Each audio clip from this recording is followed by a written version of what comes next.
What's going on, everybody? This is Raw Dawg Sports. I am Mike. That is Evo, and we are going to need a bigger boat.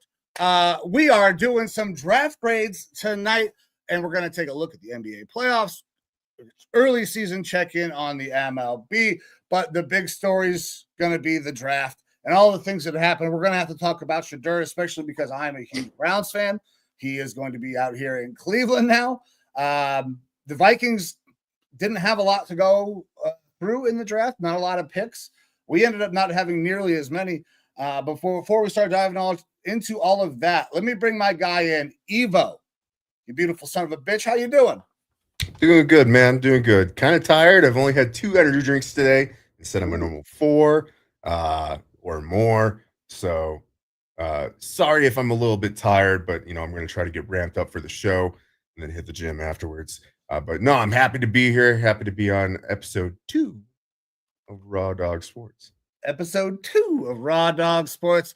Man, I'm very excited because the draft, the way it started, we were texting back and forth. I was not very happy. It was not going the way I had foreseen, not the way I had hoped. Defense for a team that was bereft of offense. But then things finally turned around. The storyline of Shedeur and the fall that happened to Shedeur kind of dominated the entire event. Mel Kiper also big storyline and how he went in on what was happening with Shedeur as well. Look, it provided something like an extra 7 million viewers on day 2 and 3, like a 40-something% bump over previous years because of the whole Shedeur thing. Allegedly, I would believe so. And so the NFL, like, as much as this was an awkward situation, I'm sure they loved it because their ratings were great. It's going to be tough to top next year. Yeah, I don't know that you're going to be able to top day 2 and 3 when you have probably the biggest talked about star in this entire draft, and Shedeur Sanders falling all the way down to round 5. A lot of people with a lot of takes, a lot of strong takes. Before we get into that, man, let's start looking at some of the other things going on in the sports world. I feel like we've been so locked in with football for so long. We're going to have plenty of time to talk about these prospects and as things move on. But there are some other big time of sports going on. NBA in the playoffs right now. Your boys kind of putting in some work on the Lakers right now. Ant is showing that he's a dude. Yeah, Ant has looked more clutch in this series than he has like last year when we kind of made a playoff run, which is kind of fun to watch. I didn't have high hopes for the Timberwolves in this playoff series, just because they did not look as good as they did last year. I don't know if they were slow playing it through the season or just not as motivated, but here in the playoffs right now, they do seem pretty motivated. So I'm stoked about that. It's cool to see us going up against stars like LeBron and Luka and having a pretty damn good showing.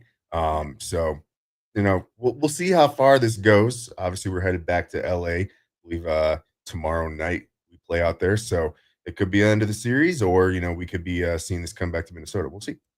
Yeah, and the Cavs went ahead and just wrapped up their series nice and quick. 4 games, and the last 2 were just absolute ass whoopings. This Cavaliers team is very good. They have a chance to go all the way. I would be interested to see a Minnesota Cleveland NBA Finals. That'd be fun for the program. For the program, for sure. But God, I have a hard time not seeing the Cavs at least making it to the finals at this point. They have really kind of run through the East. They have been dominant all year. Some ups and downs at points with some injuries, but man, they have been so consistently good all year. The 1 seed, and it looks like you're probably going to be going up against a Pacers team here. As Pacers are leading the series right now and leading in their game versus the Bucks. We'll probably see how that shakes out tonight. If the Pacers win, you could be seeing them here shortly. Yeah, I imagine that'll be the case with Dame going down for Milwaukee. It kind of puts a damper on anything that they could do, and I feel terrible for Damian Lillard, man. Like, that's a dude that I rooted for a long time. He stayed up in Portland because he wanted to help build that franchise. He wanted to win there, and it just never worked out. He never had enough help, or for whatever reason. And now on a team that I thought was going to be really, really good, and they are, but he goes down, and their season will shortly come to an end here. I can't see them making it too far without Dame the rest of the way. But the only team that I'm waiting to run into is Boston. Waiting for that heavyweight matchup between those two teams, and I believe whoever wins that series will probably end up winning the title again. And if it's not us, I'm hoping for your boys. Yeah, like I'm not holding out strong hope for that, but you never know. Like, it's the playoffs, it's a new season, and like I said, we kind of seem a little bit invigorated. So I'm excited to see how far we can take it. With, like, I think we got a good roster. It's just we got one real star, in my opinion, in Anthony Edwards. Before, you could kind of talk about Cat maybe being, in that mix, and I thought that Edwards was with Cat. We needed like one more guy. I feel like we kind of took away that star power of Cat, mixed that, with DiVincenzo and Julius Randle. And we got some other like good guys on the team, but I still feel like, you need that 2 to 3 guy star power on your team to really be competitive. Maybe that's just because I'm more used to seeing some of the super teams and stuff like that, Bulls back in the day, and of course the Heat and everything, with Wade and whatnot. But we'll see. It's a new NBA playoffs. It's a new era. You see all these greats who are either faltering or not in the playoffs. So it's kind of ushering in a new era of young players. Yeah, absolutely. And by the way, if you want to blame super teams on anybody, blame the Celtics. They did it before LeBron. But moving on to a couple teams that are not necessarily super. Our team's continuing to talk in a little bit of a rain delay right now. Twins, guards, early season standings. You guys still stink. I love it. We are halfway decent, but looking up at the Tigers right now in a division, they were pretty good last year. They almost made some shit happen. Tarek Skubal is fantastic on the bump. Cy Young winner last year, has a chance to repeat this year. I don't know where we're going to end up, but man, the Tigers look like they're going to actually be a problem the entire year. I thought normally it comes down to us. At least it has the last couple of years. Detroit's making a run. Yeah, probably one of the better teams in the AL right now. I mean, it doesn't hurt that they have to go up against the Central. That does kind of seem like it's got some snoozers in it, but my Twins are one of those teams. But we are very, very, very, very early on in the year. 29 games in right now. It's a long road. We'll see where things are at the All-Star break, and how sad I am about this silly Twins team that needs to hurry up and just be sold and move on to a new future. Yeah, I hope the owner retains ownership and you guys continue doing what you have been doing. But you did bring up some teams that are kind of lamenting in the Central, White Sox being one of them. Obviously, we know that team was terrible, but I think a little bit of a surprise, not the worst team in baseball so far this year. The Colorado Rockies are atrocious. 4-24. Minus 72 run differential at this point in the season already. They might be on a pace to be worse than what the White Sox were last year, and I didn't think that was possible. The White Sox were historically bad last year, the worst team of all time last year, and the Rockies are like, you know what? Fuck that. Hold my Coors Light, bro. I got this shit. Yeah, it's still early in the year. Yeah. But you're 14 and a half games back. It's not looking good, especially when you have two really good teams playing right now in the Giants and the Dodgers within your division there. So it's good. Tough uphill climb. Yeah, they're not going to be very good. But I got to tell you, one of the coolest ballparks in all of Major League Baseball that I have been to, anyways, and for sure the coolest video board. Their video board is shaped like the Rocky Mountains. It's badass. So If only that helped. if only that helped. Listen, everybody who goes has a good time ish, unless you're rooting for them to win the game. Yeah. Look, maybe everyone just gets a complimentary spliff and a beer.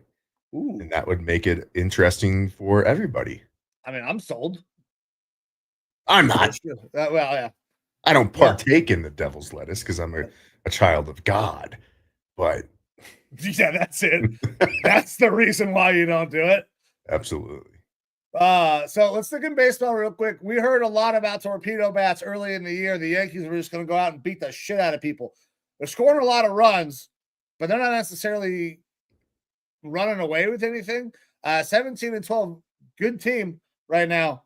But are these bats really going to make that big of a difference? Because the way we were talking, they were gonna change the way baseball was played.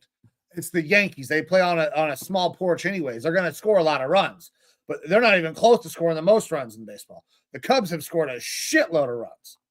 Mm-hmm. Yeah, look, I mean, they're scoring more than average. I'll say that compared to the rest of the league. So the jury's still out on these torpedo bats. I think that obviously it's easy to say there was a bump there initially when we first saw them, but that could just be a small sample size. It's going to really take the whole season for the metrics to kind of bear out, especially because other players are adopting these bats, getting used to them, things like that. It'll take a little while for those metrics to really shake out. The Yankees, but super cool invention, guys. I can't wait to see how they tweak that thing, like axe-handled torpedo bats, and bat technology is going to go crazy here in the next few years. Now that they've unlocked Pandora's box, I think there's no. Just hear me out. A bat made of aluminum. Ooh. No, not at the major league level, man. You will fucking kill somebody. Makes it more entertaining. So we lean into here's second pitch. We lean into the Randy Johnson thing, and we just unleash flocks of fucking birds all the time. There's constantly birds flying around and see what happens. Yeah, and you get different types of birds depending on the ballpark. In Minnesota, you get a loon, just a bunch of loons. Loons. Florida, Cardinals. You got flamingos fucking walking around and shit. The Cardinals out here in Ohio. Yeah, crazy shit. Crazy. No, we're not doing that. There's already a different brand of baseball. It's called banana ball. It's very entertaining. Let's stay with real baseball. But I do think that technology is going to continue to increase for the hitter. We saw a huge swing.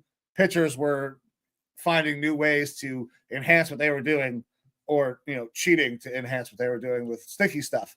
Batters are going to find ways to combat that. It'll nice little back and forth cycle until Major League Baseball comes in, puts a stop to it, and then there's a strike, which is what always happens in baseball. Yeah. So that's the fun part of sports is strikes. Yeah. Look, baseball's killing it. TV deals. Yeah. Okay. So how many baseball games have you watched as a passive fan so far this year? Zero. How many games have you seen advertised on national TV so far this year? Zero. That it's tough. Like, I love baseball and I want people to watch baseball, but it's really hard to go out and find baseball to watch. Yeah. Really hard. I feel like if you are not a big time baseball fan, or you are in close proximity, I would say like an hour and a half of your team's city, like the barrier to entry just doesn't seems too tall. Like, because you can't go see a game relatively regularly. I can't go see the Diamondbacks without a 2.5 3 hour drive and a pretty huge commitment. Um, and that's just to go see them in person. TV, I've got no fucking clue how I could watch the Diamondbacks down here if I wanted to get into some pro baseball. Like I don't know what their TV deals are at all because it's not talked about whatsoever. It's not advertised. Yeah, baseball's got to do a better job. All right. I feel like we're not gonna. We do this every time. We're gonna not lament on baseball. Yeah, Let's change it. Yeah, fuck baseball. Baseball's fucking awesome, but the people who run baseball do a piss poor job of running baseball. Anyways, let's move on to people who maybe did a piss poor job or didn't do a piss poor job running their NFL teams in the draft. Huge event. Green Bay seemed like they did a pretty good job, man. Small city. I know that they move it around, and you're designed to be a Green Bay hater. But the event seems like it actually had a pretty good pop. It's not Nashville by any means. Nothing is probably going to end up being like Nashville because that city's wild. But for what Green Bay is, I thought the event was pretty good. Oh, I mean, they had more people at the event each day than live in the city. So you're pulling in that is, props to the NFL for this. Moving to different cities for this event is a really smart idea because you got 32 franchises, 32 different opportunities of places to put this event. And that means you could have that over 32 years. You're looking at something that happens in your neck of the woods once every couple decades. So it pulls you in and makes you want to go, like, especially for big events like the Super Bowl. That's very rare if it's going to be coming around your neck of the woods. And the price to entry is insane.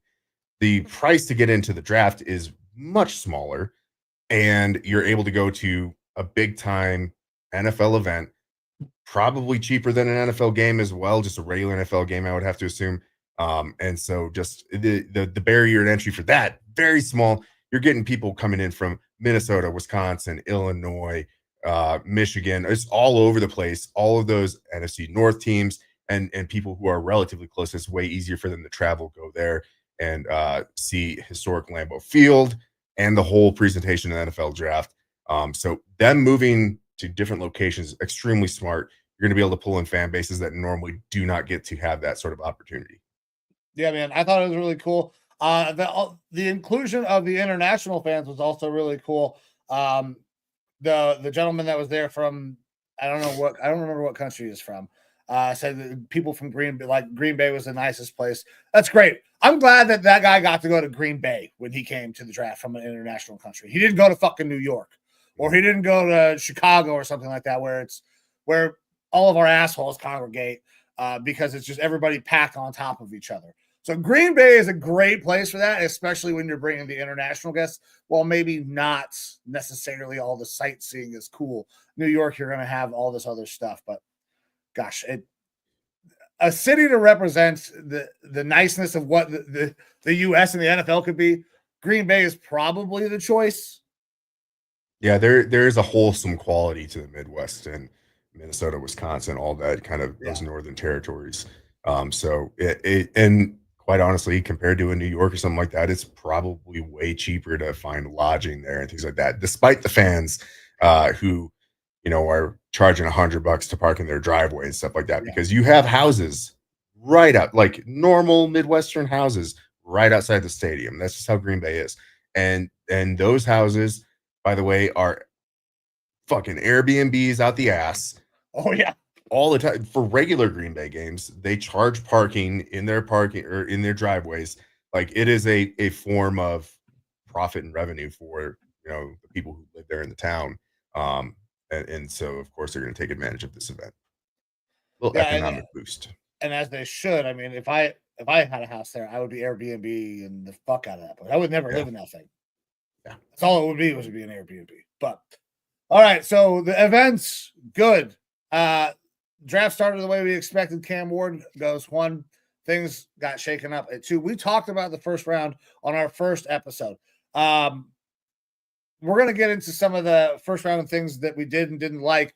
Do you want to start with our teams, our own individual grades for our teams, before we start hopping into our winners and losers from this draft?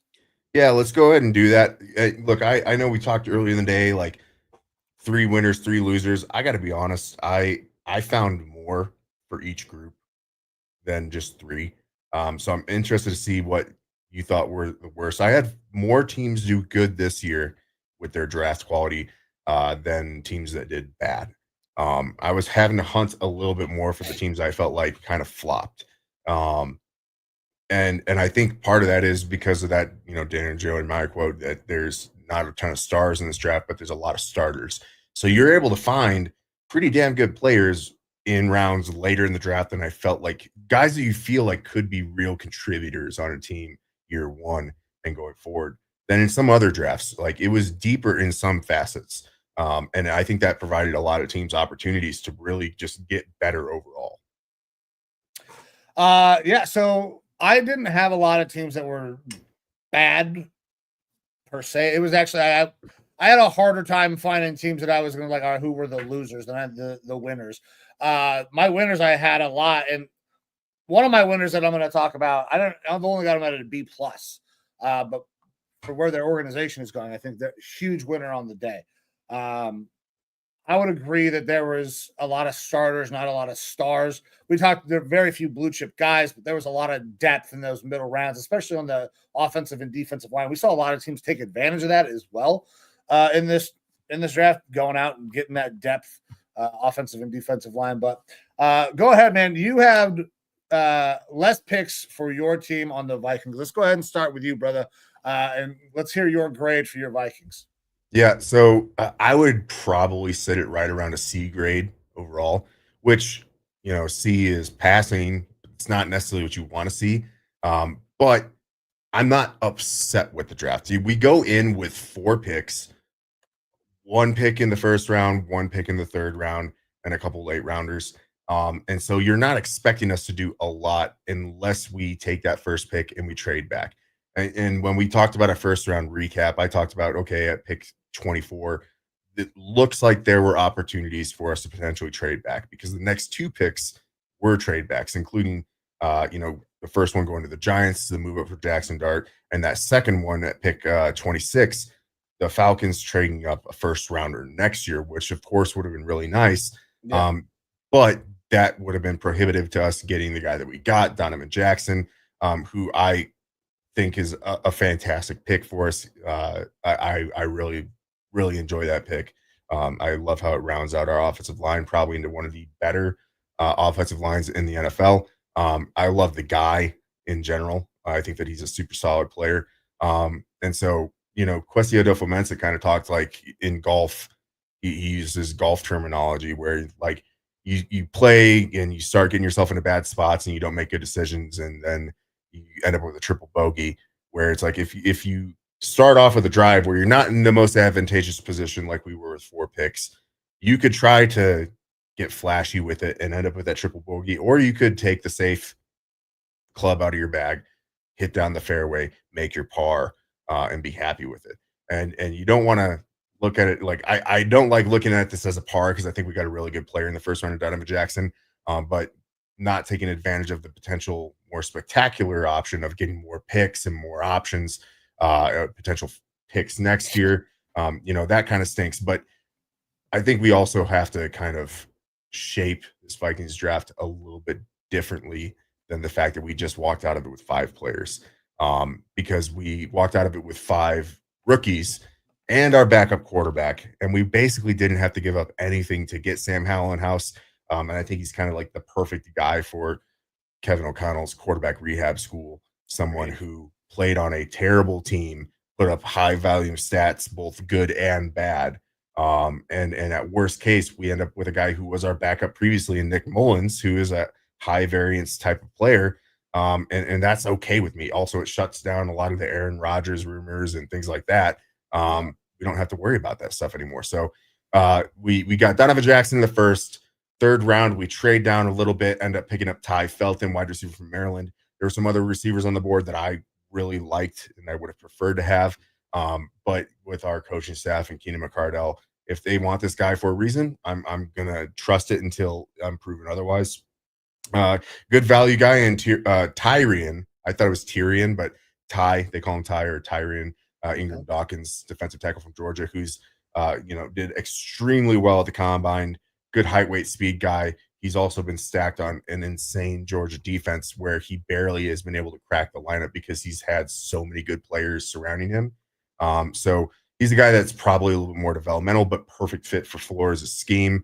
Then we get a linebacker in the 6th round in Kobe King. And what happened here is we got picked 201 or 202 because we traded our previous pick down and got Sam Howell and picked 201 and 202.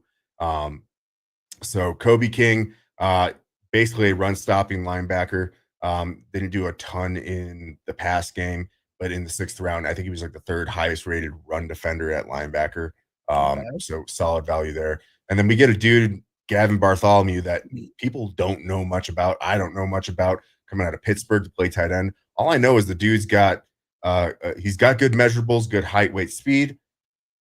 Played in an offense that wasn't very high powered, so you're not seeing a lot out of him in the receiving side, though he was used as a receiving and blocking tight end.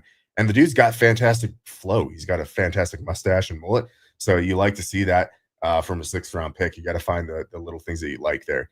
So we'll see. I'm happy with the Donovan Jackson pick. A lot of these guys otherwise feel like true developmental type prospects that we aren't expecting a whole lot from them this year. 2026 and beyond is where you're hoping to kind of find something out of them. But because of that, you're walking away with like one solid player that is going to contribute, start, and be a good long-term option for your team. And the rest are kind of guesses, where if you look at most of the other teams that we talk about today that did good, I think that they found 3, 4, 5 or more guys that are going to be solid contributors and really help their team.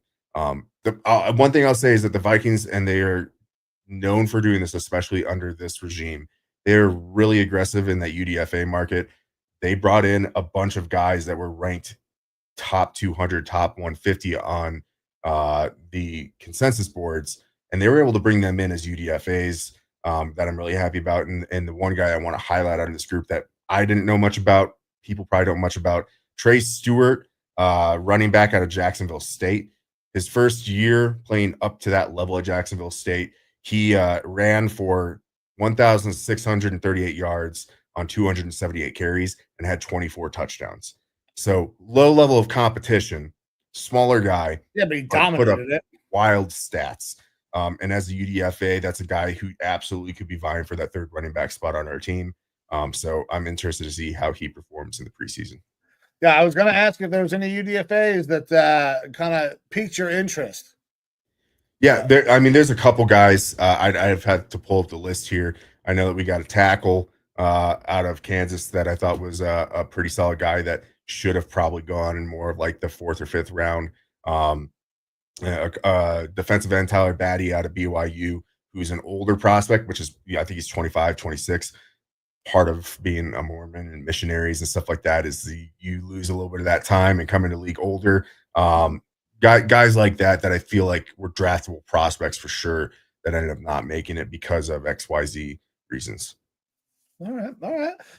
So all in all, pretty happy. I mean, you guys didn't get much done. There wasn't a lot to do for you guys, in my opinion.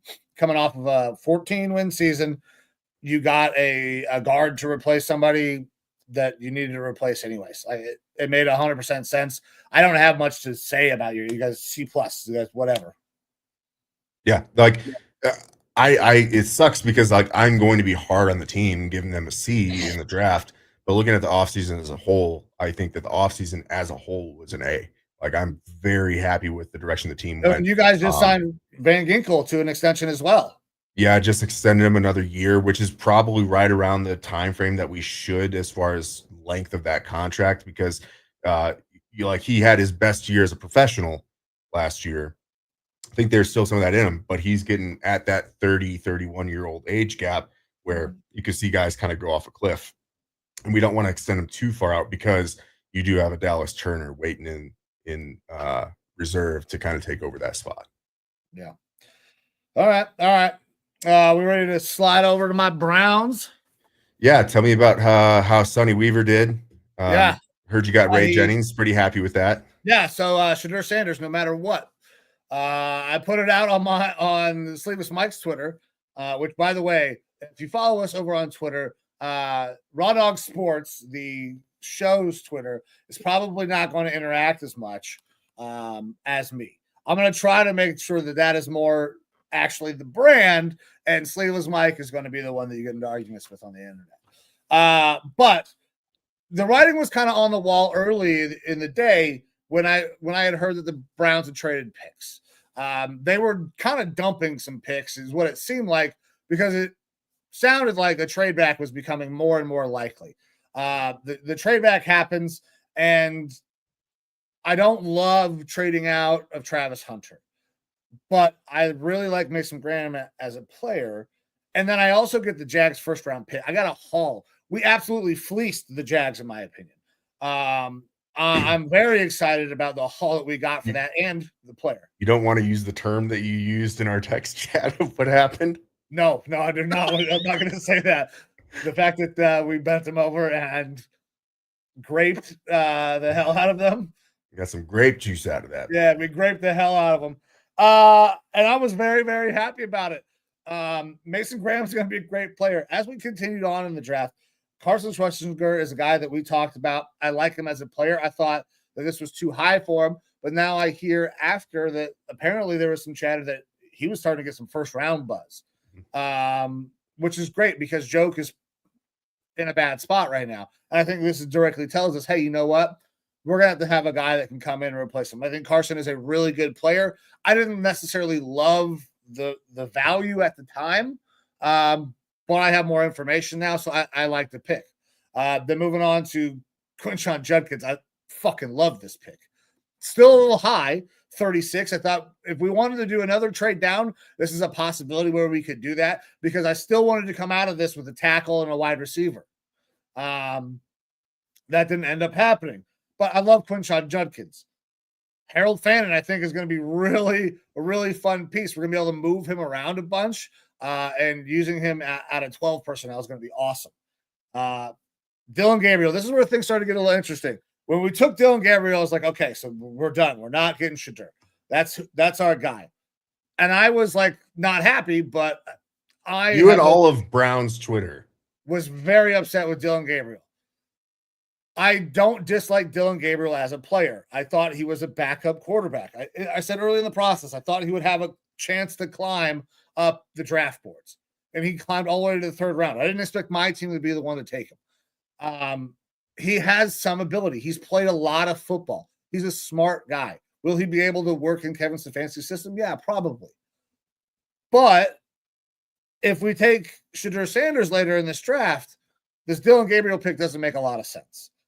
Which is frustrating because there are guys on the board that we could have taken here that we could have desperately used.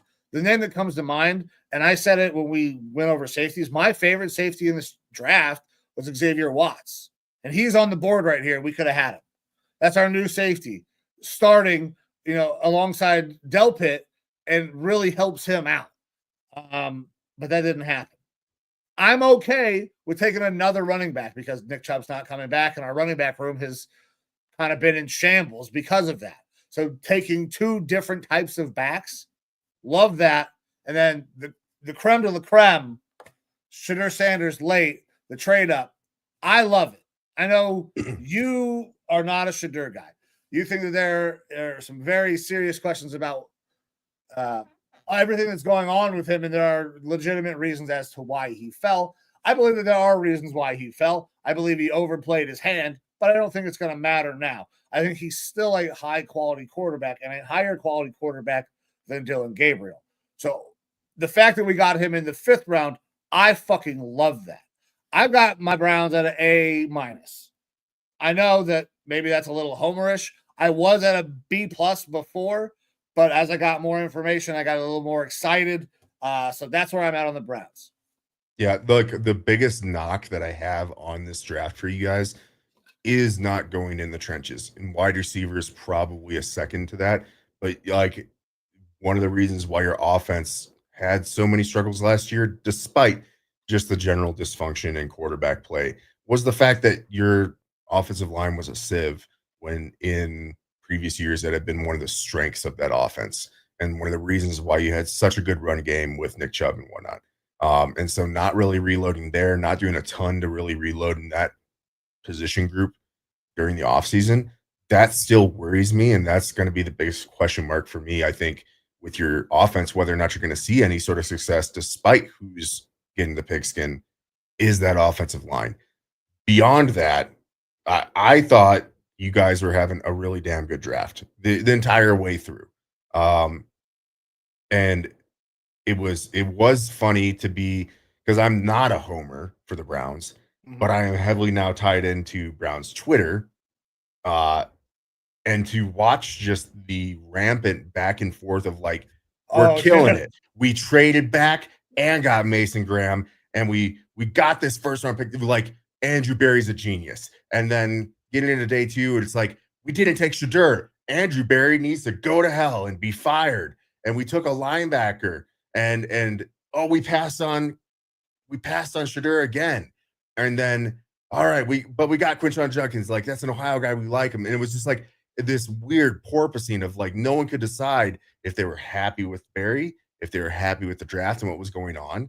And then Shadur comes in and they're like, oh, he's maybe he's a genius. Like, I just forget what I said previously. Like, I like to look at this draft. And I think it's a smart way to do it is you look at the handful of players that you have and you forget the positions that they were taken in. Like, if you were to reorganize this draft and say you got Mason Graham, Shadur Sanders, Quinshon Judkins, Carson Schlesinger, Dylan Sampson, Harold Fannin, Dylan Gabriel, and a 2026 first round pick shit list. in that order. Yeah. If it was in that order, I think everyone's just coming. Just gloops of glue everywhere. And everyone's super happy. And it's the methodology of where guys were taken that people have such an issue with. But the fact of the matter is they were drafted, they're in your team, that's your draft haul. It doesn't matter where they're drafted. I mean, ultimately, yes, there's contract values and fifth-year options, that sort of stuff that factors into it. But at the end of the day, when you look at the draft order, how I just laid it out, I don't know how anyone can truly be like, this was anything other than an A or an A plus draft, because you get Mason Graham, generally consensus the best defensive tackle in the draft and considered a blue chip guy. You get a first round pick, which is always a blue chip thing to do for your franchise going forward, especially when you do have instability at the quarterback position and you need options going into next year, a quarterback heavy draft. Carson Schlesinger was a riser on draft boards. He is a guy that he still needs development because he's only had 1 year of real good production. But as far as off-ball linebackers, he is one of the better ones in this draft. Quinshon Judkins, can't say enough about how good of a running back he is at everything. Running, receiving, all that stuff. Not as good of a pass blocker as Travion Henderson, his running mate there at Ohio State, but still a guy that you can see as being a 3-down back in the NFL. And then, you double up and you take a Dylan Sampson, who is definitely the lightning to Quinshon Judkins thunder, a guy in Dylan Sampson in the 4th round at pick 126, who's generally being seen as a guy taken around pick 60 to 70 in most mock drafts. So fantastic value there. Harold Fannin put up insane numbers as a tight end. He's not a traditional tight end. He's a move tight end, but you need receiving help. He's receiving help, especially if you want to get a little bit more run focus, which your running backs kind of show that's what you want to do. And then when I've said it constantly in this draft process, I think outside of Cam Ward, you have a lot of guys who are going to be looked at as backup quality quarterbacks who could develop into potential starters. I think Dylan Gabriel has that. I think Shadur Sanders has that. You took 2 shots on guys. Yes, Dylan Gabriel in the 3rd, probably an overdraft. Like, that's higher than you needed to go to take him. But I said a lot of rosy things about Dylan Gabriel in our quarterback breakdown. He has just as much experience as a Bo Nix. He ended his career at Oregon like Bo Nix. He runs that sort of a system like Bo Nix did. Bo Nix, if it wasn't for Jaden Daniels, probably is getting talked about as an offensive rookie of the year candidate last year in the NFL. That's very true. And I'm not a huge Bo Nix fan, but I will give credit where credit's due. He had himself a really damn good year because Sean Payton built a system around him that is going to work really well. At worst, I think in Dylan Gabriel, other than the fact that he is shorter and a little bit older, you're getting a high quality, high end backup quarterback who is better than probably every other quarterback on your roster. Like, you can say what you want about Flacco, but Flacco is old and he is wild. Dylan Gabriel is going to play within a system. He's got a lot of knowledge about a system. He might not have the huge howitzer arm, but he's going to be able to run an offense as long as that offensive system is there to complement his play style. And in Shedeur Sanders, you get a guy that I've talked about as his high end, I think could be a Jared Goff. And if you get a Jared Goff, and what we've seen with the Detroit Lions, that's fantastic play. He's not blowing the doors off the NFL, but he's working unbelievably in the system that he's in, which is very offensive minded. And you could get that out of Shedeur. It's just obviously there's a lot of question marks about his ability to move in the pocket, his sacks. His ability to move in the pocket is fine. His ability to escape the pocket and what he does from there is the question mark. And a lot of that comes down to decision making. It seems like Caleb Williams went a little bit worse with that movement out of the pocket.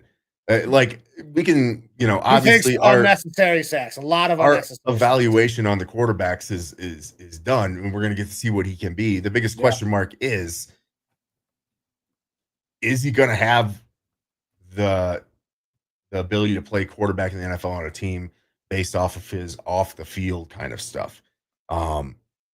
And in the reports that just kept on kind of coming out, and the ones that came out that reporters unbelievably were kind of holding close to their chest to not hurt his draft stock and to not seem like they were just being negative Shedeur, that they have now kind of come out with saying like, hey, I've talked to these execs, and he walked in to our meeting with music playing in his headphones, with his headphones around his neck, not paying attention to us, not really giving a damn at all, like he cared about the process.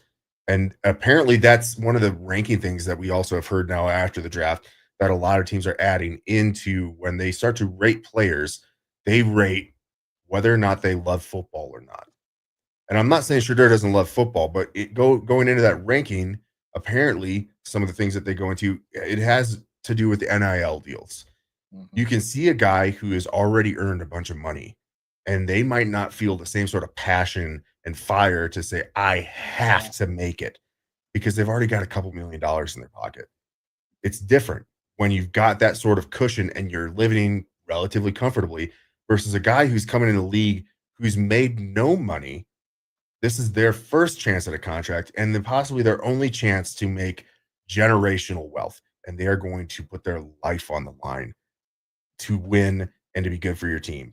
And Shedeur Sanders, if his career falters out, he knows, just as everyone else knows, he's going to be all right. Yeah. And I think that he went into a lot of interviews like that. And so many teams, apparently owners, were saying, we don't want him on our board. Your owner might have been the one who said, we're taking him. Okay, if we go off the reactions in the draft room. Now, I did see an edit or a cut where apparently that's the way they look every time that they draft somebody. I did see that. I don't know if it's valid or not. I just saw it not too long ago. There are some draft rooms that are bad. Like the Bears draft room, every time that they showed it, like it was funny on Twitter being like, oh, they just picked this guy, negative aura in the room. They're like, yeah. Yeah, so I think that's doing everybody. Hey, here he is. We got our guy. I'm not playing into that a whole lot. Obviously, like, you could think what you want to think about how the draft room looked. I'm not reading into that a whole lot. It's just, it seems like it could be a Jimmy Haslam move to kind of step in and be like, just go ahead and fucking take this guy. We're going to seem like heroes for taking him, and we need a fucking quarterback. Yeah. And if we were talking just purely based off of the players, none of the off the field stuff, Shedeur Sanders is probably a second round pick, and you got him in the 5th round. and you are a quarterback needy team. You took 2 shots on guys who have some upside, and at worst case, out of those 2, you got a high-end backup who's the best quarterback on your team at this moment. And taking 2 quarterbacks isn't the worst thing because Joe Flacco could fall over dead at any moment because he's old as shit. 85. Yeah. Deshaun Watson does not count because he's off the roster as soon as you can get him off the roster. 100%. And Kenny Pickett is a Super Bowl winning quarterback who probably deserves to be a backup, but right now it's too clogged of a room, right? Like, and that's the interesting part is who's getting snaps, because we cannot keep all of these guys going into camp. There's just not enough snaps, especially if you're trying to develop a couple of rookies. You'll keep them all going into camp. They won't come out of camp with that many. Joe Flacco knows the system. He knows Stefanski. Yeah. He is a veteran. They're going to give him probably the least amount of snaps. You might not even see him play in the preseason because he's old and he doesn't necessarily need that. You're going to see Pickett, Shadur, and Dillon. And Pickett, they're probably going to, I would say, give 40% of the snaps, at least initially through camp, because he's the next closest guy to being a day one starter for you next to Flacco. And they're going to let what happens between Gabriel and Sanders happen and see if Sanders can put up with not being the guy and if his decorum warrants him being there or not. Because that's the other beautiful thing about taking him in the 5th round. We talked about this before the show. If he acts the way that it has been portrayed that he's acted, if he doesn't come in there with a chip on his shoulder in a good way, then you can cut him and you don't look like the bad guys. No. He does. And so it's all on Shadur right now. We'll see. We will see. All right, man. I love what the Browns did. You had them a little higher than I did, but still in the A's. Browns crush it. I'm very excited. It was really cool having a first round pick. This is actually, since I have converted producer Amber over to a full-time like Browns fan, this is the first time she's got this watch draft where we had a first round draft pick. Nice. So thanks, Deshaun. All right, man. Let's move on to our winners and losers of the draft. Let's start with the winners. For me, the biggest winner was the Cleveland fucking Browns because we got our guy. But for me, my biggest winner of this entire draft, the Super Bowl winning team, is the Philadelphia Eagles, man. They had an amazing fucking draft. They find ways to continue to get things done on offense, so they don't really need to attack their offense. With Saquon Barkley there, that offense found a way all season. So they were able to go ahead and continue to attack the defensive side of the ball and do it with one of the most exciting defensive players in this draft, and Jihad Campbell. It's insane to me that it was just they had tried to move up even higher to go get him from reports that I'm seeing. All it took was a quick switch with the Chiefs.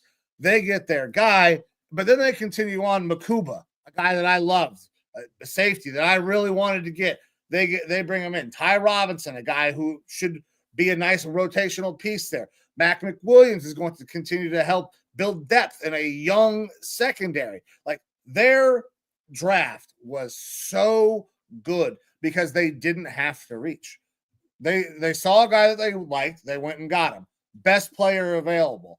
And they got a stack of dudes that were fantastic because while other teams are going out and drafting for needs, they were able to just sit pat for the most part. I thought what the Eagles did was fantastic. I thought they had a fine draft. I wasn't very high on it. Like, I love the Jihad Campbell pick. Makuba, I'm a big fan of getting him at the end of the 2nd round. And Ty Robinson, I felt like he was right around the correct spot for his value.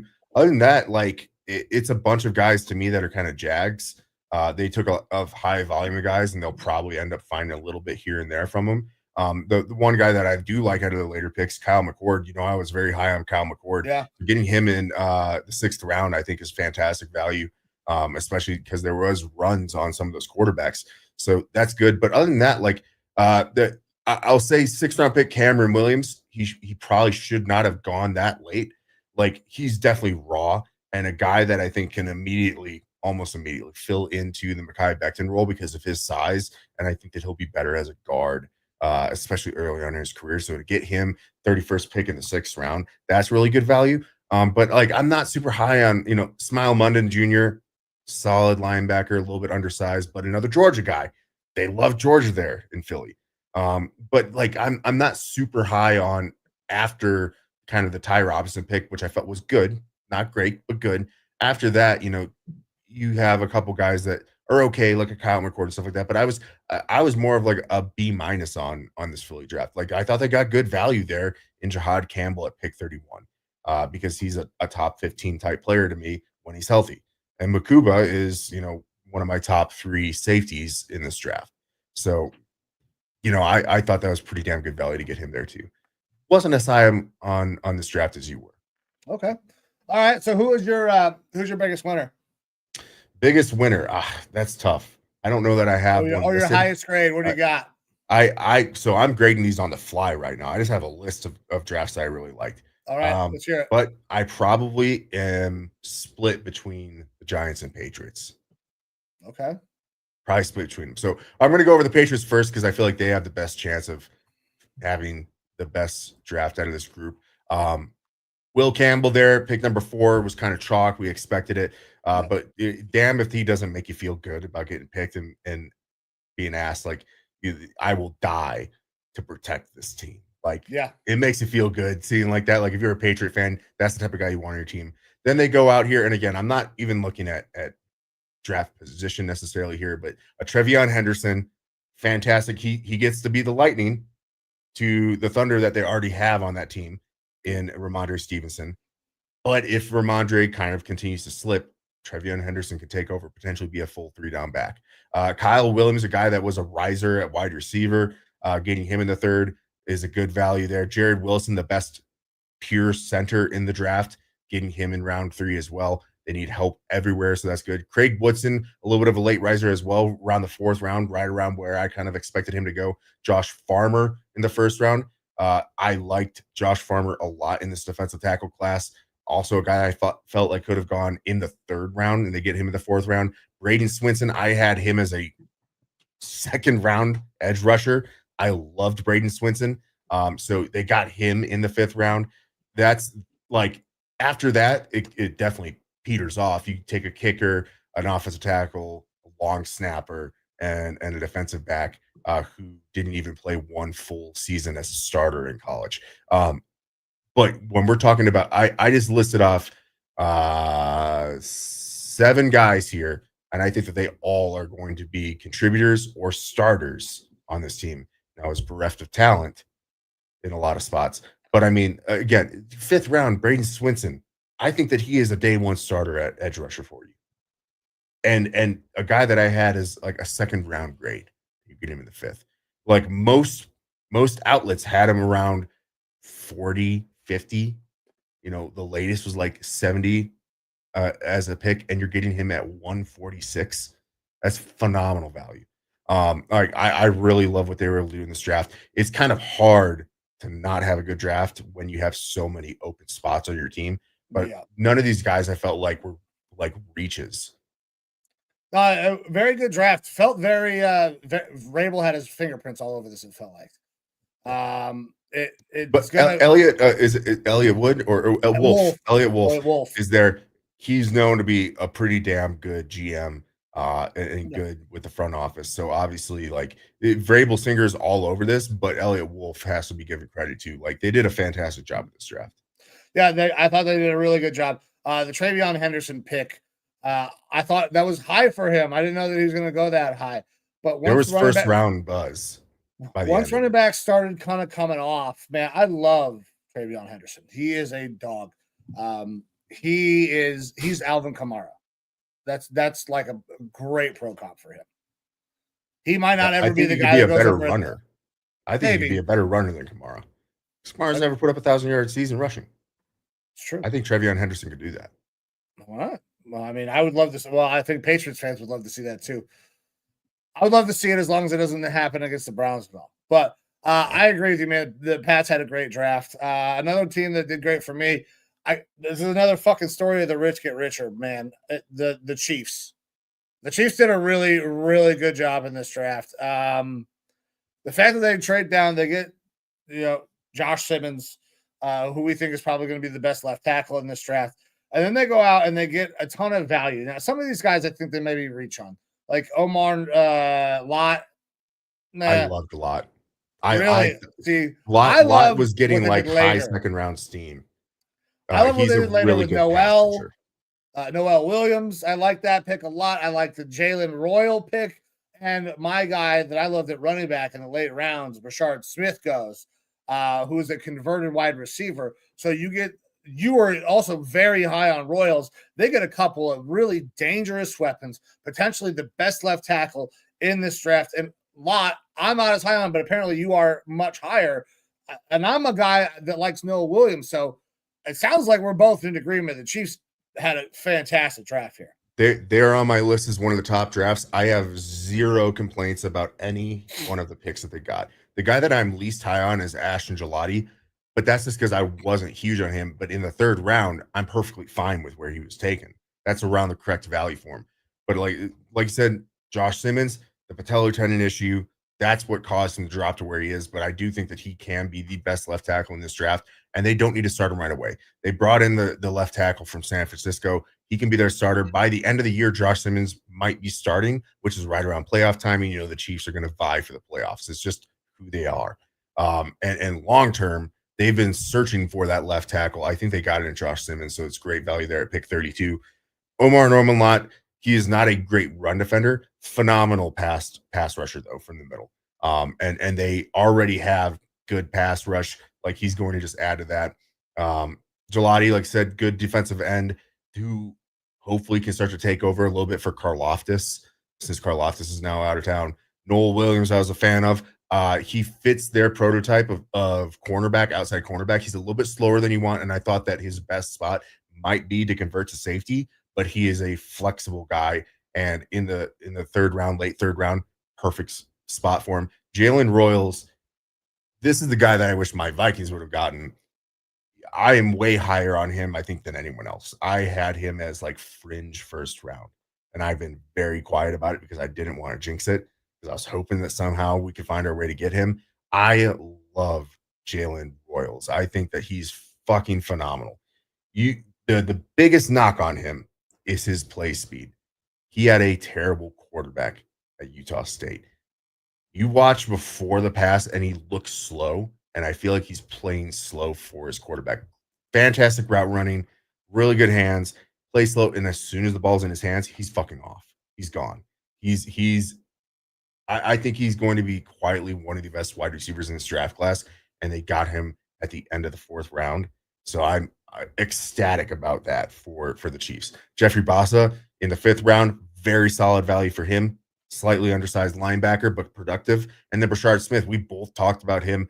Yeah, converted wide receiver, but I think that he's this year's Tyrone Tracy, except for I think he's a better running back than Tracy was, because he's a little bit bigger, like a little denser than Tracy was. Tracy's still a little bit more of a lean guy. Worst case, you get a good receiving back out of this, which Patrick Mahomes will love and absolutely use. You saw what he did with Jerick McKinnon there. Best case, you find a guy that can actually do both roles pretty well, that's coming from a small school. So love the Brashard pick in the seventh round. I was really hoping once he got to the seventh, I was like, maybe he'll fall out and he could be a UDFA, the guy that we could go after. Yeah. I was sad to see him taken there by the Chiefs. Another one of them on my list of best drafts. All right, brother. What do you got next? All right. Well, I'll go ahead and bring up the Giants. I know this one's probably going to be a little bit more contentious. I don't necessarily love this one as much as you do. Yeah, I like to see the glass half full with a little bit of this, but it all hinges on Jackson Dart, right? Obviously, they traded back up into the first for him. I feel like as far as fits go, the best fit for him was to be with Dable, and the only other quarterback that fitted Dable better in this draft class was Cam Ward, which was obviously someone that they tried to go out and get and got turned down. And you can't help that. So they went with the next best thing. You also have to view this from the lens of, we got a coach on the hot seat and we got a GM on the hot seat. They need to try to make some sort of a move to extend and give themselves longevity. And they were able to do that by getting a guy like Jackson Dart, who profiles somewhat like a Josh Allen, a guy who's got a big arm, mobile quarterback, and needs a lot of tutelage. And he comes into a perfect situation where he is not expected at all to start this year. You've got Russ Wilson, you got Jameis Winston. You do not have to start Jackson Dart. He can just go into Dable's quarterback school and see if they got anything there, right? But Abdul Carter obviously can't knock that pick at all. They still have Kayvon Thibodeau in house, but if the things don't go good this year, you can trade Kayvon for a pretty decent haul before the trade deadline, or you have a really good trio of pass rushers there. So you can't knock the Abdul Carter pick. Darius Alexander, to get him first pick in the third round is really solid, because if it wasn't for his age, he's probably a fringe first round defensive tackle. He's very talented, very good. He's just an older prospect, 25. You're talking about a guy who on his first new contract after this rookie contract is going to be about 30 years old. So you're getting a guy who's got a shorter lifespan, but in the third round, like, he's an immediate plug and play starter there next to Sexy Dexy. Cam Scattaboo in the fourth round, he's a fucking dog, dude. And he's the exact opposite of Tyrone Tracy. Correct. Right? So that is a motivational type leader on your team. He's a different type of running back for your team. You're going to be able to mix and match really well between Scattaboo and Tyrone Tracy. Marcus Bowe was a guy that I had as more of like a fourth or third round, even as a guard, which is exactly where I think he's going to play. I don't know that he's going to be a tackle in the league. And if he plays tackle, it's going to be right tackle. But I think he's a very solid guard option. Thomas Fidone in the seventh round. He has the same height, weight, speed measurables as TJ Hawkinson, like almost to a T. He's had injuries, which has kept him off the field, and he wasn't used as a pass catcher in Nebraska's offense. So if you're able to develop that at all, you get something good out of him. And then Corey Black, not Mr. Irrelevant, was he? Was he the last one? Kobe, was it Kobe Bryant? No, not Kobe Bryant. No, not Kobe Bryant. Either way, Corey Black, don't know much about him. I'm not sure. Kobe Minor was his name. Was it the last one, right? I don't know. I've already forgotten. But either way, don't really care about Corey Black. I'm looking at the rest of this. I think that they got very good value in all the picks that they got. The question mark is Jackson Dart. Like, can he develop? I know you're low on Dart. I'm a little bit higher on Dart. I felt again that Dart is low floor, very high ceiling, probably a second round pick development, take your shot type of guy. They went there to get the fifth year option so that way they can have a little bit more time to develop them. And hopefully that gives you an option to extend your time as the head coach and GM of the New York Giants. I think the Giants are going to be kind of like the Washington Commanders this year. They're going to have one of the larger jumps in the NFL from being such a bad team to a much better team, because their defense wasn't atrocious. Their offense was pretty fucking bad. But now you actually have a competent quarterback that's going to be in there. You have offensive weapons. You need to fix that offensive line a little bit. But Devin Neal, they didn't pick up the fifth year option. Probably going to try to move him inside at guard. You've got another guard there, Marcus Bowe, that I think could be a starter for you. Better quarterback play, better running back. Those wide receivers and receiving options are going to be able to get used now because you got the quarterback play. The offense should take a very noticeable jump. And the defense already was pretty solid. They've just been playing from behind that, they're on the field all the fucking time. Now they're not going to have to be on the field all the time. I think the defense is going to be able to shine a little bit more. I like this draft. I think that, again, they're not going to make as big of a jump as the Commanders, but I think that the Giants could be one of those teams that ends up going from where they were to 500 or better. Ooh, that is a huge jump. I don't see that happening. Now, listen, I'm not going to say that this is a bad draft, but I don't understand it because the move up to get Jackson Dart, I understand wanting the fifth round pick. It makes a lot of sense. Or the fifth year option, sorry. But when you look at their continued picks, I think Cam Scattaboo is a great addition because he adds a piece to their offense. Their defense is not great. I like him, Marcus Bowe, or however the fuck you say his last name. You just drop the M. Bowe. But that team needs more pass catching options. Because, yeah, kind of. I think they do, because who the fuck is playing quarterback? This is another team that people are complaining about the Browns not knowing what they're doing at quarterback, and the room is disjointed. The Giants have no idea what they're doing at quarterback either. They have their new first-round pick in Jackson Dart, who comes into the room. joined by a Jameis Winston who was brought there, and then a Jesus Christ, Russell Wilson. Like that, this room doesn't make any goddamn sense. Once again, who's getting snaps? What are the people's roles?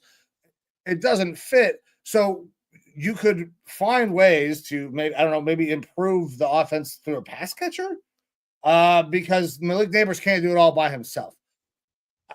Last year showed, I think, that he didn't have to do it all by himself. Wan'Dale Robinson had himself a really, really solid year. You have Darius Slayton there as well. Another solid year from him. Those guys aren't expected to be like number one receivers. Malik Neighbors is obviously that guy. You're hoping to see some sort of a progress from Theo Johnson, who they took early last year at tight end. But you've also got a guy in Stone Forsythe, Daniel Bellinger, who is a little bit of a receiving option. You hope to develop Fedoni. That's a seventh round shot. But like you've got some receiving options there. You've got a receiving back in Tyron Tracy. I mean, Scatterboot is a receiving back too. We saw him do a lot of good things there. Last year, you were operating at quarterback with Tommy DeVito for a decent part of the year. And what's his nuts, who's not with Seattle now, jumped from Denver to Seattle. I can't think of his name. Tyrod? No. Tyrod Taylor's with the Jets. White guy. He started a bunch of games for him last year. I can't think of his name. I don't remember. Can't think of his name. Either way, like your quarterback room is better. You were able to win some games last year despite not having a good quarterback. Russell Wilson, despite the fact that he is well beyond his years, can run an offense. He can pass the ball. He can deliver it around. I think he'll be all right. Drew Lock, who was before. That's it, Drew Lock. Yeah. They are going to be better this year just because they have better quarterback play. I'm not saying it's going to be good, but it's going to be a pretty good jump from what they had last year. Drew Lock balled at the end of the year. Okay. All right, man. I'm going to move on to my last team that I thought did a really good job. And this might surprise some people, but I do some weird shit sometimes. So I'm going to go with the Raiders. I think the Raiders did a really, really good job. I know that people maybe don't agree, but that offense is going to 100% be better than it was last year. The same thing that we were talking about with the Giants. There's no way that that offense doesn't get better. They get their guy at the top, everybody knew Ashton Jeanty was going to be the guy. That's Pete Carroll's dude. But then they continue to add to the offense. Jack Besh, I think, is a really good pickup for them. That late second round pick. They get a later round receiver in Deontay Thornton, who has a ton of physical abilities, but needs some coaching. He's that deep ball threat. Yeah. That's what he was used at in the 1 year at Tennessee. That's what he can absolutely be there for the Raiders. And they got Brock Bowers to work underneath or do whatever they need to do. Jack Besh can work out of the slot. Ashton Jeanty can fucking run the ball. They increased their depth along their offensive line, along their defensive line, and they took shots at guys that can catch the fucking ball, which they desperately needed to do. I think the Raiders did a really good job, and they had a ton of picks. They ended up with a bunch of them. So they got a lot of shots to go after a lot of guys, and this offense is got to be better than it was last year. The defense, we will see where they're at, but this team should be able to at least run the ball and score some points. Because last year, their offense was just killing anything this team wanted to try to do. Well, they have a quarterback now in Geno Smith, who is shown to be good, at least in the regular season, and they have a running back. They didn't have either of those options last year. Like, say what you will about O'Connell. Like, O'Connell can snap the ball and try to get it to people, but like he's a backup. So having Geno Smith, you're going to see a big increase there. Jeanty, good pick. Jack Besh, I'm not as high on. Like, obviously, I don't want to say you love the story because it's a sad story, but you're rooting for him for sure. As a prospect, I'm so as far as how high I am on him. Darian Porter is like the prototypical Pete Carroll cornerback.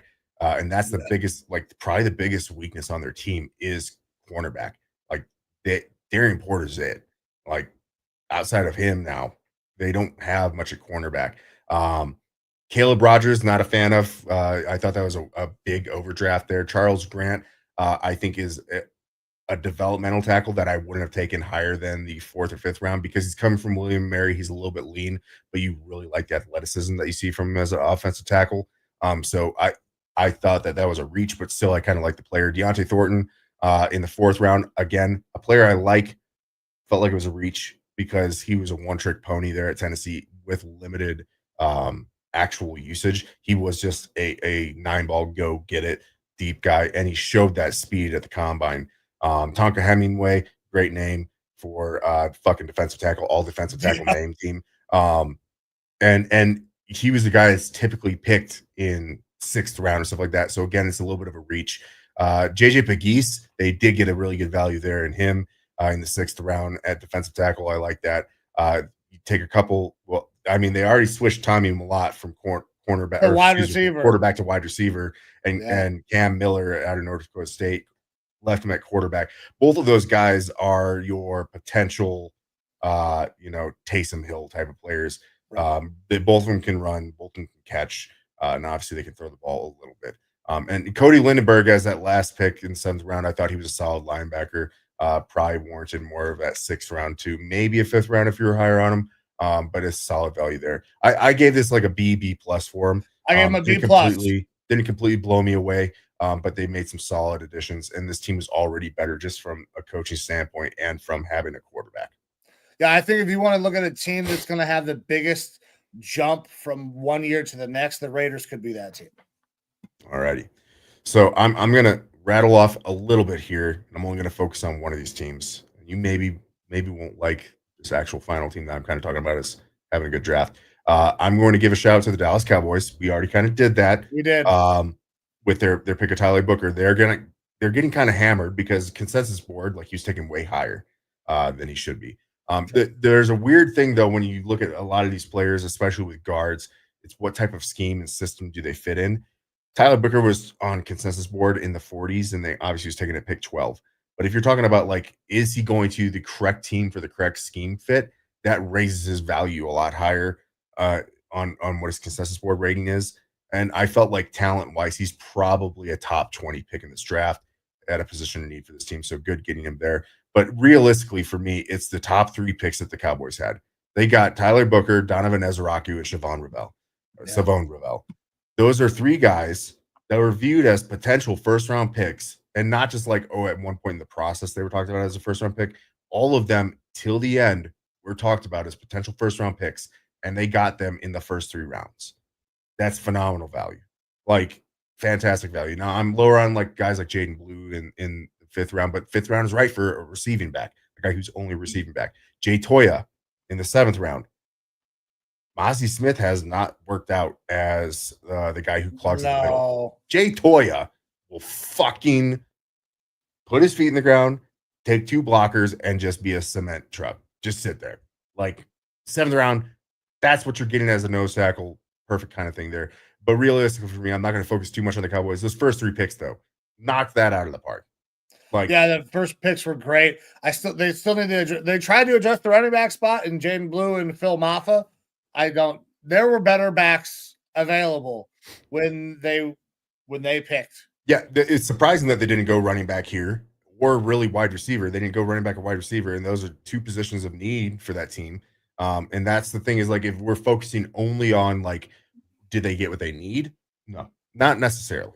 But they got hell of. They got some bodies. They got some bodies there in Jaden Blue and Phil Maffa, but I don't know if either one of those guys are going to turn out to be a dude that Dallas can rely on to run the ball. Calling it now, Amari Cooper back to the Dallas Cowboys here in the next couple of weeks. I can see that. Yeah, free agent. Another team I want to shout out, not necessarily because they went at all positions of need, but because they took some guys that I really like. And then they, especially in the 1st round, I think they just went value. Tampa Bay Buccaneers, look, they've got a big receiving room now, bringing in Emeka Egbuka. But Emeka Egbuka is the highest, like one of the highest floor players, who I think is going to be just another in the line of fantastic Ohio receivers. We already talked about this, but like Mike Evans, Emeka Egbuka, McMillan, and Godwin, that's a stacked receiving room. 4 guys. Yeah. Godwin, you can't count on, even though they re-signed him. They didn't have to re-sign him this offseason, but they re-signed him to a decent contract. So maybe that ankle will be okay. But those 2 guys in Evans and Godwin are not going to be there forever. They are looking very forward to the future. Emeka Ibuka is great for that room. Then you get yourself Benjamin Morrison, who could have been a top 15 pick in this draft if it wasn't for the hip injuries. So they took a swing there, and I love Benjamin Morrison. So getting him there in the second round is awesome. Also, one of the guys that I was really, really high on, especially as a slot back, Jacob Parrish. Got him in the 3rd round. Love that. So like I want to shout out those 3 picks. Like I think that they did really good with their first 3 picks. They did have need at cornerback, so they addressed that. Edge rusher, they got some guys in Elijah Roberts and David Walker. David Walker coming from a small school. I think that he's going to be just designated pass rusher, and even from that small school, you're going to get something out of him. And Elijah Roberts, where they got him in the 5th round, really good value there. He was probably that's really good value. So like solid draft for them there. I would have liked to see them go after linebacker or edge a little bit higher, but I'm not going to argue with the value that they got there higher. I thought it was interesting that they doubled up on everything that they went after. They saw weaknesses and said, "Fuck it, we're attacking these." Yeah, absolutely. I love that model, man. More teams are starting to do it, and I think it's smart. Yep. And then another shout out before I get to my last team here. Indianapolis Colts. I'm not a huge Colts fan, but I cannot argue with what they got. They got Tyler Warren, JT Tuimoloau, Justin Wally, who was a guy that I was also quiet about being a Gopher. He was rated a lot lower on consensus boards than I think he should have been because he had like a broken arm. And he should be good to go in this season, but really good ball skills. Jalen Travis in the 4th round out of Iowa State. I think that he is the most unspectacular guy who is going to be a solid NFL starter at right tackle. Big guy, good height, weight, speed. And he doesn't have good movement skills, which is why he doesn't translate to the left side at all. He's just got ginormous fucking arms. So if he gets a paw on you, he's probably going to block you. And then DJ Giddens, a guy who I was super high on at running back. They get him in the 5th round, a guy who I lovingly comp to a Le'Veon Bell style of running. I think that he's a good running back there to go alongside Jonathan Taylor. This team, I think that the Colts have an extremely intriguing roster, both offensively and defensively.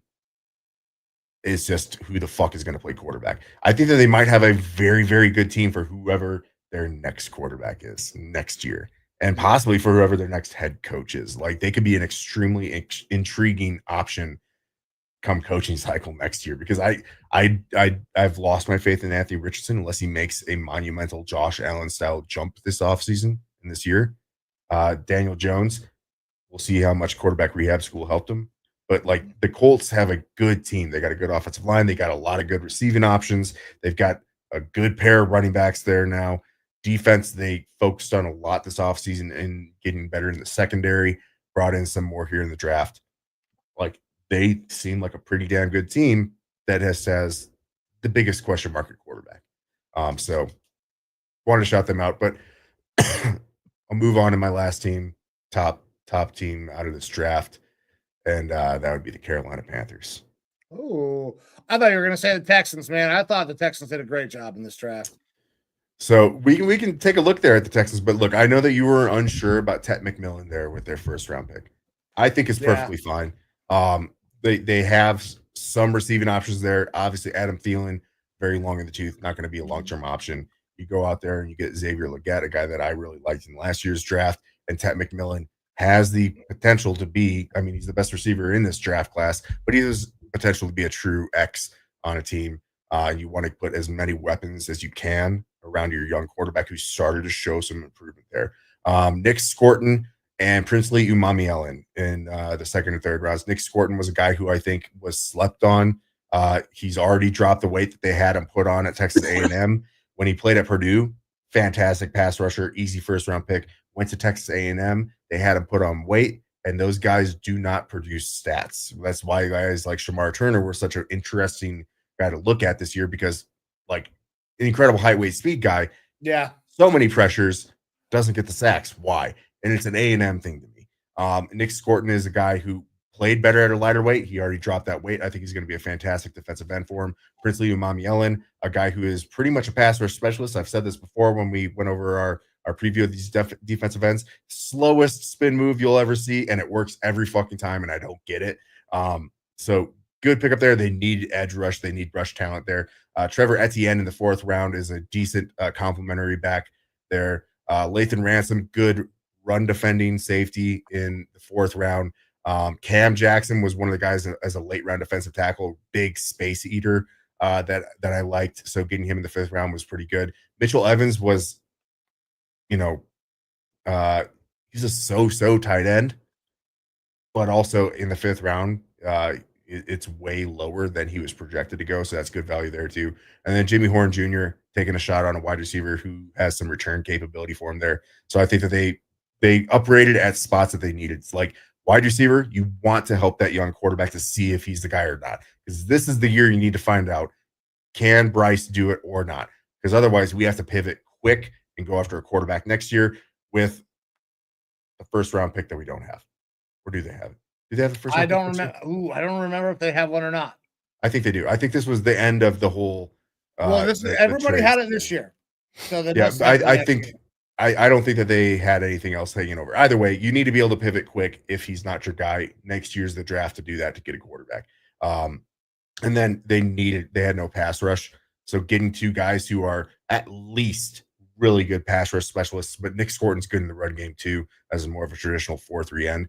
I like that they went out and did that. And then they took value through the rest of the draft. All right. Are you ready to change challenge and talk about the teams that we did not like in this draft? Because this was a little tougher to find, but I found one right away, and we're going to talk about pass rush. A team that needed to do pass rush. We talked about it on night 1. Falcons go out. They address the pass rushers, but I don't necessarily love the people that they go out and get. Jalen Walker, I think, is a really good player, but he's a little bit of a tweener. How's he going to fit in? Where is he going to be? How's he going to fit in on all that defense? James Pierce Jr. is an athletic freak, but is very, very raw. The Falcons, I feel like they're just throwing darts again at pass rushers. They've done this so many times. There were guys on the board that we've just talked about, even that they could have got in these locations that would have really helped them out with their pass rush. And then on top of that, they go safety, while they have a Jordan Fuller and a Jesse Bates on this squad. Now, granted, those guys contracts are coming up soon, but they're not drafting to make this team better. They're not adding to this team. All they did was draft replacements for guys that they have no intention on signing, that they already dumped a bunch of money into.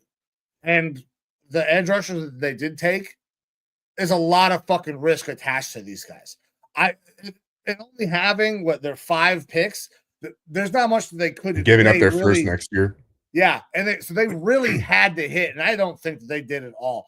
I thought they did a terrible job. I've got them down my 2nd worst grade, and that's a C-. And I don't like the execution of the draft. I don't mind the players, but I don't like the execution.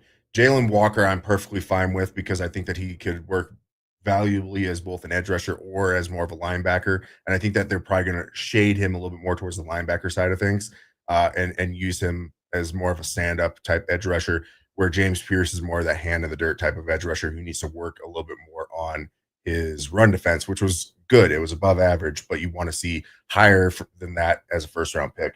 I don't have a problem with either of those guys. The fact that they traded back up to get James Pierce, that does bother me, because you're giving up a 1st round pick for a guy that could have warranted a 1st round pick based off of talent. Obviously, some concerns about maturity. And you already did address an edge rush need there with not having a lot of capital. Xavier Watts, look, you're a fan of Xavier Watts.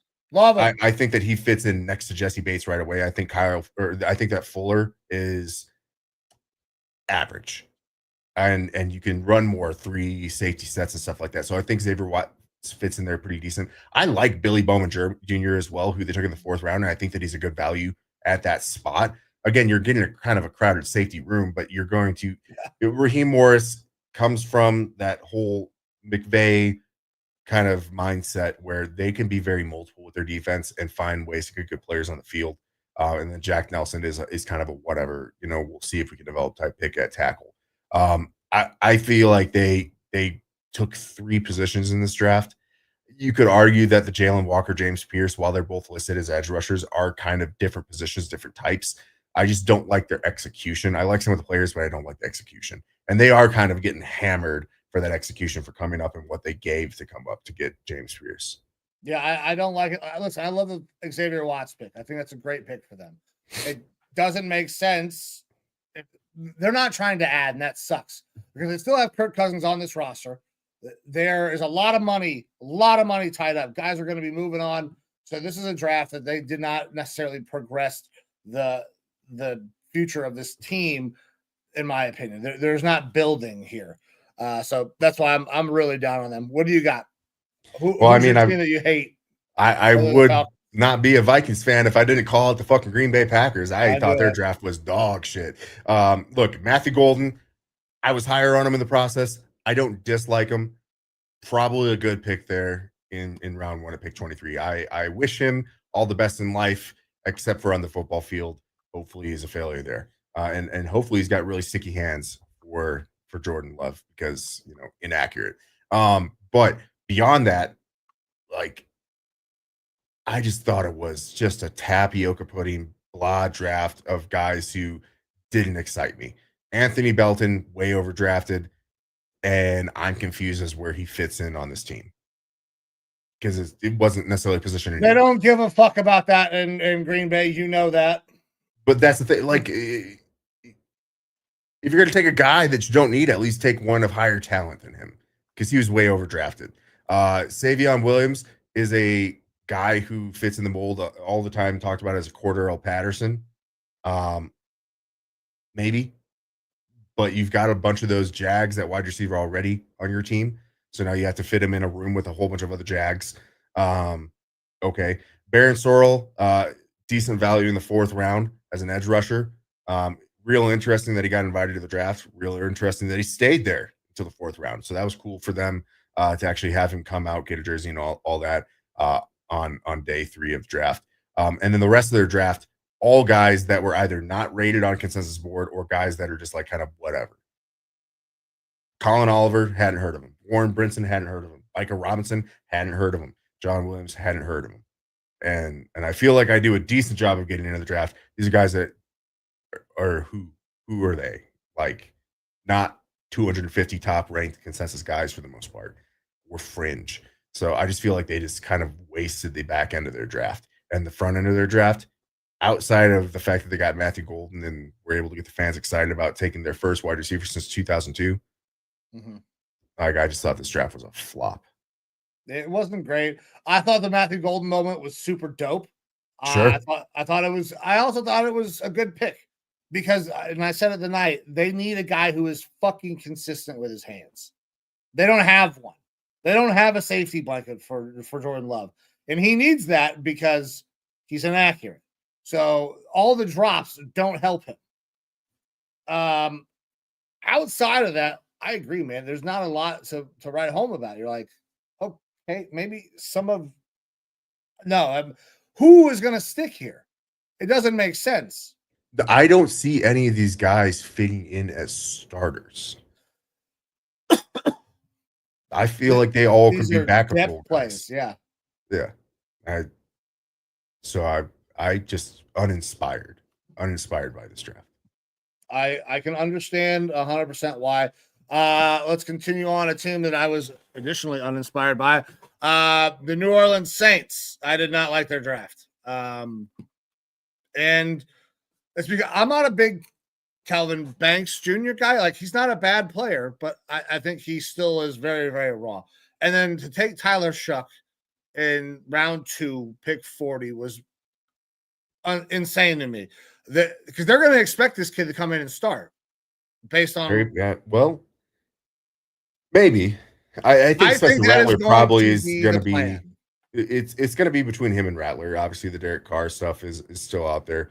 Rattler's got some experience and obviously some starts under his belt. And so I could see Rattler kind of coming out winning the job initially. It's just you're taking a guy in Tyler Shuck who I said nicer things about than you because Yeah. when you heard that the Browns might get him, I think you were just fucking terrified of that. Irate, yeah. Yeah. But like outside of that lens, like I think he's got valuable traits. I think he's got some good stuff about him. He's an old fucking quarterback who's often injured. And if those two things are out the window, I think that he's worthy of a second to third round pick as a developmental guy. And yeah, he's probably gonna get thrust in the limelight a lot sooner. This is another one of those draft classes where they've got guys on here that I'm a fan of, and I'm a fan of where they took them. And it's really going to wrap around what they do with Tyler Shuck. This could be the most brilliant play is you get Tyler Shuck, and it's your quickest path towards getting a quarterback in Arch Manning next year. Like, could be brilliant in that respect because, they took him in the second round. They got a guy who could potentially start from this year and put up low quality starts. If he hits his high end and he stays healthy, like he could be a average above average quarterback and needs some time to develop if you want to see anything else. But I know you said you're lower on Kelvin Banks. I really like Kelvin Banks. I think that he's a great value there. Vernon Broughton was a late riser. The last month or so was a late riser. I like Devin Neal later in this draft. Devin Neal for them, I think, is a great pick for them. Yeah. Well, so I'll say this from Jonas Sanker through Devin Neal. I think all those guys were either picked at the correct value point. I might not have been the highest on all of them. Like Vernon Broughton, I think he, again, late riser in the pick or in the draft class. That's around the pick where I thought that he should probably be looked at. Jonas Sanker, I wasn't a big fan of, but as far as value, he was picked around the right spot. Danny Stutzman, same thing. He's got good, strong run defense. He needs to develop a little bit more as a in his pass game, but a solid linebacker in the fourth round. Quincy Riley, I'm pretty high on Quincy Riley. Like he had a down 2024, but a really good 2023. Undersized guy, but look, a guy who I respect in the draft community, especially the Vikings draft community. Had him rated as his 21 ranked player. Quincy Riley, and was super high on him. I wasn't that high, but I do like Quincy Riley, and I think that he's good value in the fourth round. And then Devin Neal, like I said, I think that he is like David Montgomery. Like he could be that type of running back. So a good get there in the sixth round, I think, is fantastic fucking value for him. In this one, it sounds a lot like some of the things I said about the Giants, except for I have more faith that the Giants and that coach there is going to be able to develop their question mark quarterback that they took with their second pick than Tyler Shuck, who is older, more injury prone, needs more development. And to be completely honest, I'm not sold on the Saints coaching situation. We'll see, man. We'll see. I gave the Saints a C. I didn't like it. I don't like Shuck. What else? Who's your next one? Let's see here. Let's go with the LA Rams. Yeah, tough. I'm not a fan of the Rams draft. So obviously they trade down. That's the highlight to me. Is the trade down. Obviously, picking up extra first. Good get for them. A weird way of going about the fuck them picks for this team. In this one, normally they go a different direction. Terrence Ferguson, I like as primarily only a receiving tight end. I still felt like pick 14 in the second round was high for him, even though he was being talked about as probably going in that range. I personally felt like he was more of a late round 2 to round 3 type of tight end. Josiah Stewart, I'm not super high on.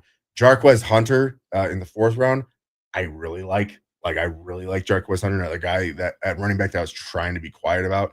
I think that he could be potentially a 3-down type running back. Not that they need that. They like to rotate their backs there, so I think he's going to fit in that rotation really well.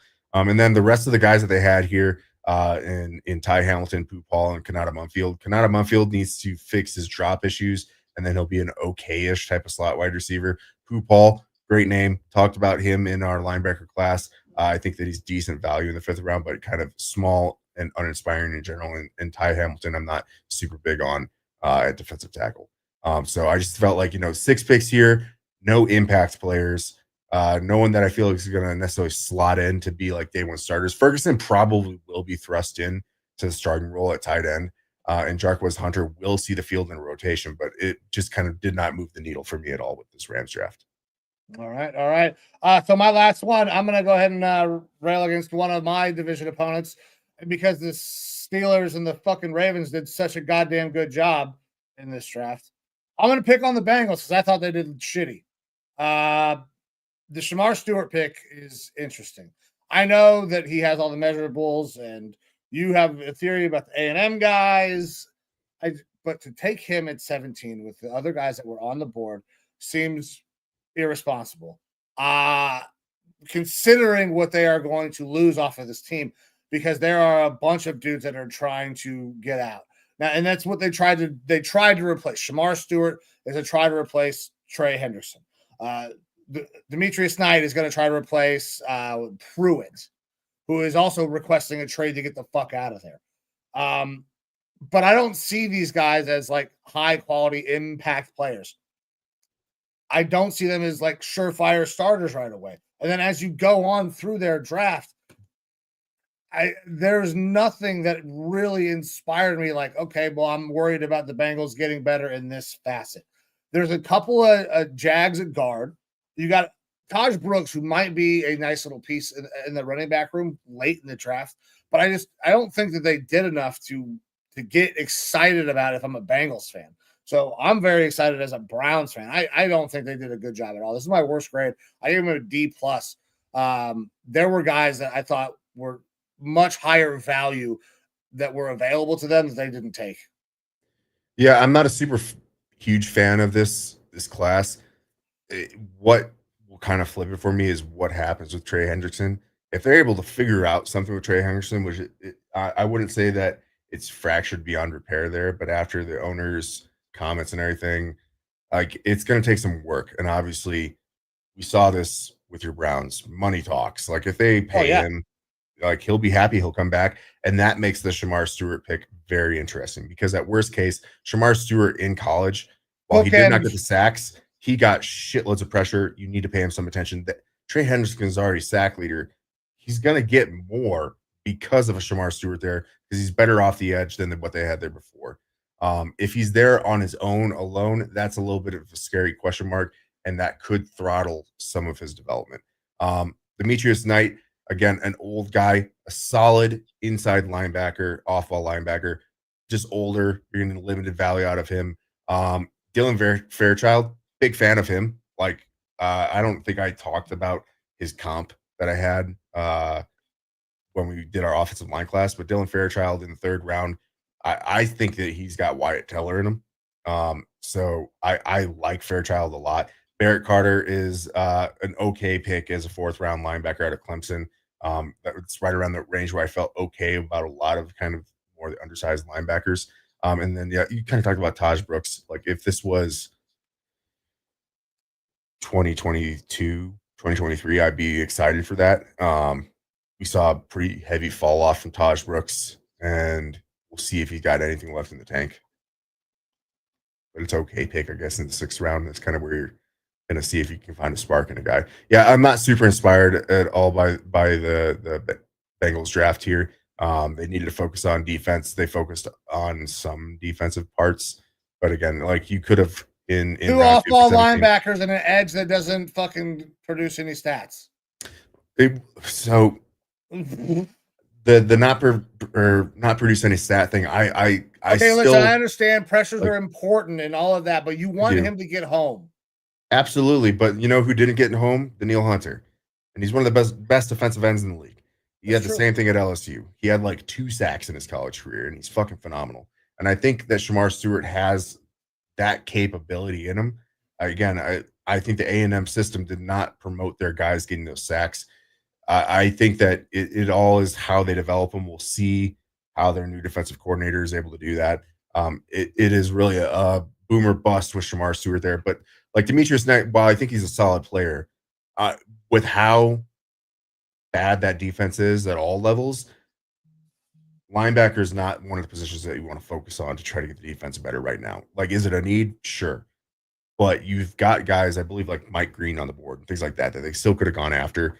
There's much higher value options at pick 17 in the second round that they should have gone after. Yeah. Cornerbacks, defensive backs, anything. Something. Well, all right. Well, I'm glad they didn't. I mean, the worse they are, the better it is for me. Yep. All right. I'm going to I got two more here. I'm only going to lightly glaze over this one for Joe Rockstar. The 49ers, while I think that they got some good players, I feel like it was bad values where they got all their guys. And again, we should probably not look at where they're taken. If you look at the players and who they got out of the draft class, that's good and enjoy that.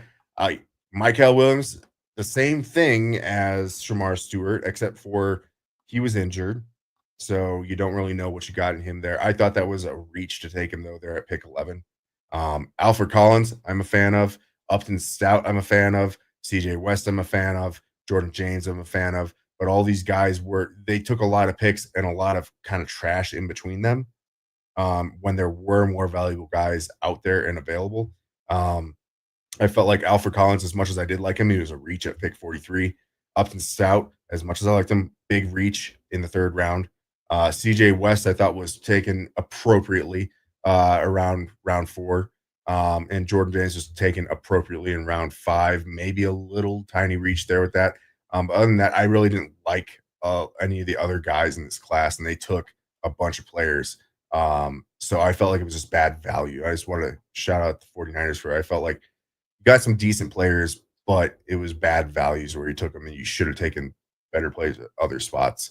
But the other team that I felt like didn't do a very good job here, Miami Dolphins. Kenneth Grant, I like Kenneth Grant. I'm happy with him at pick 13, maybe a little bit rich. But again, we talked about the defensive tackle class. There were questions with a couple of those other guys that were available. Mm-hmm. So Kenneth Grant is definitely the safer play there. Jonas Savanea, I like him as a guard. I think he's a solid pick there in round 2. And then after that, nothing. I saw one tweet today that Quinn Ewers is going to take over for Tua. He's going to be the next Dan Marino. That's drinking the fucking Kool-Aid, either from Texas or from Miami. I am very surprised with that one. But I guess, hey, take your shot in the 7th round on a quarterback that everyone says has a lot of arm talent. We just never got to see it at all in college. Zeke Biggers, another one of the all-name guys for defensive tackles in the 7th round. Love that. But yeah, I'm not getting the needle moved at all from any of the other guys. Jason Marshall, Dante Schrader, Ollie Gordon. Ollie Gordon's a name. Yeah, it's a name that 2 years ago you draft that kid, and you're like, man, this is the best fucking back in the draft. And I'll say that the best value pick that they got was Jordan Phillips in the 5th round. Like, he's a good pass rusher out of Maryland, and primarily a pass rushing defensive tackle. Good pick there in the 5th round. I thought that was solid value for him. And Kenneth Grant and Jonas Savanea are decent picks there as well. But like the rest of their draft was just kind of a wash for me. Yeah, I don't disagree with you, my man. Alrighty. All right. Well, I think that wraps it up. That's our team's draft grades. We got our winners. We got our losers. Talked a little bit of baseball. Talked a little bit of NBA as well. We don't get much into the association or the other sports, especially during this time of year. But we're going to try to start diving a little bit more into that now that the draft process is starting to wrap up. We'll have some conversations. We'll hear about some deals. Rookie mini camps will be starting up not too far in the future. There's a lot of things to continue on in the NFL, but don't forget there is baseball going on, even though that they're not going to fucking market it to you. With that, we are going to get out of here, guys. Thank you very much. This is Raw Dawg Sports. Anytime you spend some time with us, we are forever grateful. Time is the most valuable thing that you have. So anytime that you give some of it to us, we cannot thank you enough. Evo, give the people one last word before we get out of here. Hey, thank you everyone who's tuned in, whether it's Twitter, Facebook, YouTube. Please, if you would be so kind, let's take a second out of your day, jump onto the YouTube page. Please like, share, and subscribe. We would much appreciate it as we're continuing to grow and move onwards and upwards in our channel.